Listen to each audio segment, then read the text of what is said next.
Masjid Tuha Indrapuri terletak di Desa Kede, Kecamatan Indrapuri, Aceh Besar. Masjid Tuha Indrapuri dibangun oleh Sultan Iskandar Muda pada tahun 1607 Masehi sampai 1636 Masehi atau pada 1618 Masehi. Sebelum dijadikan masjid, bangunan itu merupakan candi milik kerajaan Hindu, Buddha pra-Islam pertama di Aceh yang dibangun pada abad 10 Masehi. Oleh sebab itu, bangunan masjid tersebut memiliki keunikan tersendiri dibandingkan dengan masjid-masjid lainnya yang berada di Aceh, karena terbangun di atas candi atau benteng. Luas. Bangunan tua itu memiliki luas 33.875 meter persegi yang dilingkari oleh tembok bekas pondasi candi. Untuk bahan bangunan utama masjid itu sampai sekarang masih berkonstruksi kayu dan kubahnya berbentuk piramida memiliki 4 tingkat yang berjarak antara 2 hingga 4 meter. Sedangkan untuk tinggi bangunan masjid yang masih dijadikan sebagai tempat ibadah warga sekitar itu mencapai 11,65 meter. Selain itu, masjid itu memiliki 36 tiang penyangga, kayu yang menopang atap hingga saat ini masih kayu lama dan belum diganti.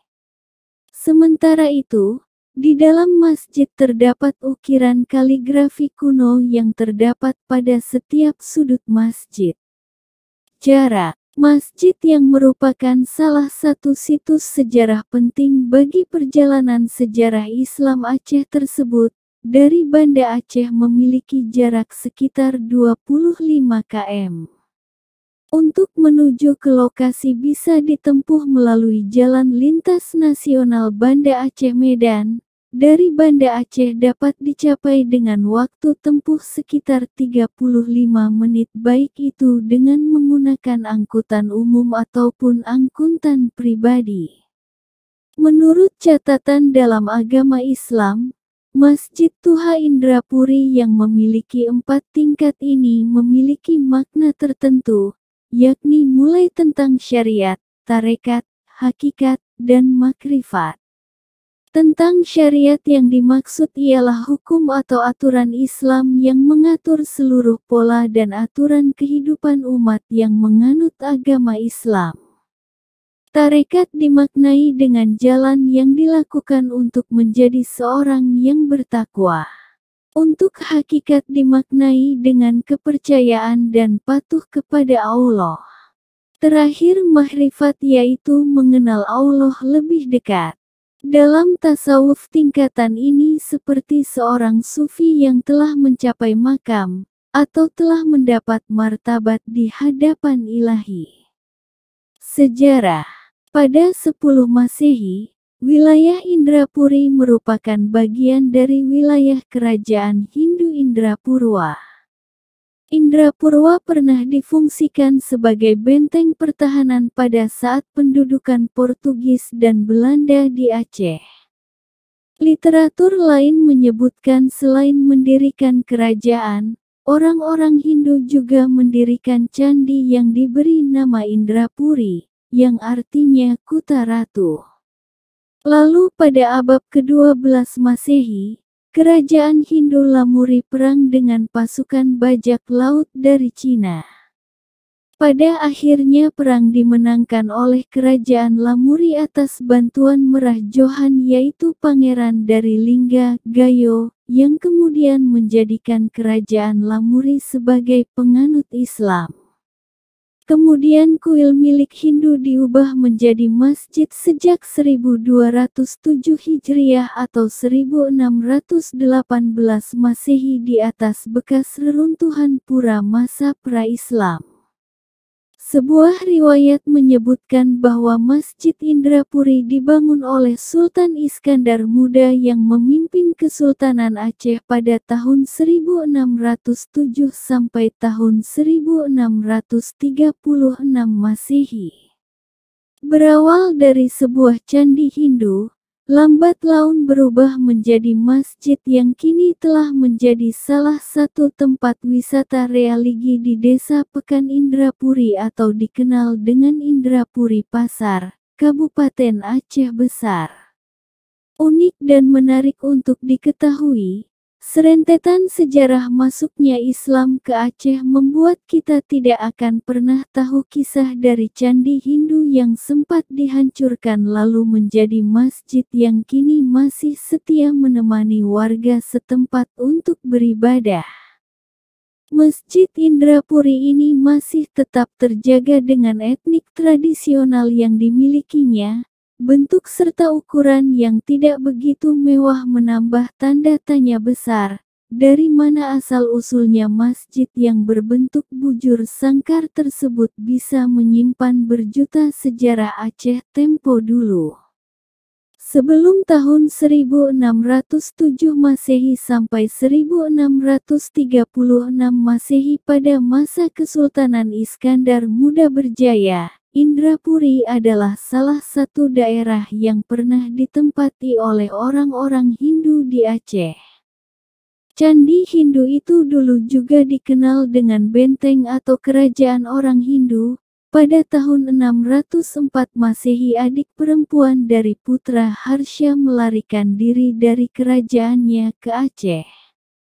Lalu setelah menetap di Aceh, Putra Harsha mendirikan kerajaan yang diduga adalah besar kemungkinan Indrapuri sekarang ini seperti yang pernah dikutip oleh waspadamedan.com dalam tulisan, Candi menjadi Masjid Jamik Indrapuri.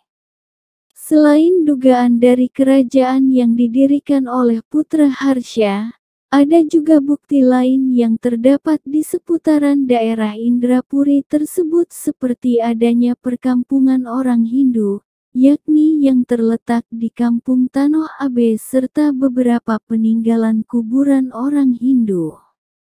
Indrapuri menurut orang-orang Hindu pada zaman itu mempunyai arti kota ratu. Selain mendirikan kerajaan di Indrapuri, Putra Harsha juga mendirikan kerajaan lainnya di Ladong, Aceh Besar, menuju ke Pelabuhan Malahayati, yang sering dikenal masyarakat sekitar dengan nama Benteng Indrapatra. Jika melihat dari buku, Tawarikh Raja-Raja Kerajaan Aceh, karangan Yunus Jamil menyebutkan bahwa Indrapuri merupakan bagian dari kerajaan Hindu Indrapurwa, dan salah satunya termasuk benteng Indrapatra tersebut. Saat kita mau memasuki komplek dari Masjid Tuha Indrapuri ini, akan disambut dengan penampilan klasik dari kayu-kayu tua yang berdiri kuat di atas pondasi-pondasi benteng yang telah dirubuhkan pada masa pendudukan Belanda dan Portugis saat bertahan di Aceh. Selain penampilan yang serba sederhana, atap dari masjid tua ini memang sangat beda dari masjid-masjid pada umumnya di Aceh. Berbentuk segi empat atau dikenal dengan tumpang yang tersusun tiga. Susunan kayu-kayu yang saling menyatu menambah kemolekan dari setiap sudut yang terbentuk dalam masjid ini. Berbagai sisi yang saling menopang tetap menyimpan berbagi bekas sejarah yang sudah dilewati ratusan tahun oleh Masjid Tua Indrapuri ini. Luas area Masjid Indrapuri sekitar 33 meter bujur sangkar tersebut, berada dekat dengan jalan raya lintas Banda Aceh Medan. Jadi sangat mudah bagi yang mau berwisata religius ke Indrapuri. Selain mudah dijangkau, juga bisa ditempuh dengan kendaraan pribadi. Dari pusat kota Banda Aceh ke Indrapuri berjarak sekitar 24 km ke arah utara. Ada satu sejarah penting lagi dari Masjid Indrapuri ini di akhir tahun 1874 Masehi. Saat penobatan Tuanku Muhammad Daud Syah menjadi Sultan Kerajaan Aceh Darussalam, Masjid Tua Indrapuri juga menjadi saksi bisu. Sampai saat ini, peninggalan sejarah dari Masjid Indrapuri telah mendapat perhatian dari Pemda setempat. Di sisi depan kompleks terlihat jelas papan peringatan untuk masyarakat, yang berbunyi, dilarang merusak, mengambil atau memindahkan. Dilarang mengubah bentuk dan memisahkan keadaan atau kesatuan benda cagar budaya yang berada di dalam situs dan lingkungannya. Semoga dengan berbagai bukti sejarah ini bisa kembali mengingatkan kita akan khasanah budaya Aceh yang begitu besar dulunya sampai sekarang untuk anak cucu kita nantinya.